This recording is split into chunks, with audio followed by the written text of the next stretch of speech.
ابھی خبر یہ ہے کہ سوات کے علاقے مٹہ میں پولیس اور سی ٹی ڈی کے آپریشن کے دوران 4 خوارجی ہلاک اور متعدد زخمی ہو گئے۔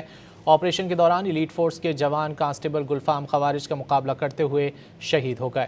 پاک فوج، پولیس اور دیگر سیکیورٹی اداروں کی طرف سے فتنہ الخوارج کے خلاف بھرپور آپریشنز جاری ہیں۔ پولیس نے مٹہ کے علاقے راشد سر میں انتہائی اہم اور اسٹریٹجک پوائنٹ پر کامیابی کے ساتھ کنٹرول حاصل کر لیا۔ 4 خوارج ایک مکان میں پناہ لے کر اہل خانہ کو انسانی ڈھال کے طور پر استعمال کر رہے ہیں۔ آپریشن ابھی جاری ہے۔ شہریوں کو انسانی ڈھال کے طور پر استعمال کرنا خوارج کی بزدلی اور ناکامی کا واضح ثبوت ہے۔ فتنہ الخوارج کے مکمل خاتمے تک قانون نافذ کرنے والے اداروں کا آپریشن جاری رہے گا۔ ابھی خبر یہ ہے کہ سوات کے علاقے مٹہ میں پولیس اور سی ٹی ڈی کے آپریشن کے دوران 4 خوارجی ہلاک اور متعدد زخمی ہو گئے۔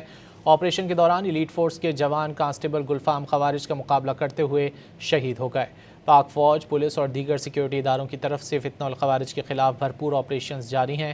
پولیس نے مٹہ کے علاقے راشد سر میں انتہائی اہم اور اسٹریٹجک پوائنٹ پر کامیابی کے ساتھ کنٹرول حاصل کر لیا۔ 4 خوارج ایک مکان میں پناہ لے کر اہل خانہ کو انسانی ڈھال کے طور پر استعمال کر رہے ہیں۔ آپریشن ابھی جاری ہے۔ شہریوں کو انسانی ڈھال کے طور پر استعمال کرنا خوارج کی بزدلی اور ناکامی کا واضح ثبوت ہے۔ فتنہ الخوارج کے مکمل خاتمے تک قانون نافذ کرنے والے اداروں کا آپریشن جاری رہے گا۔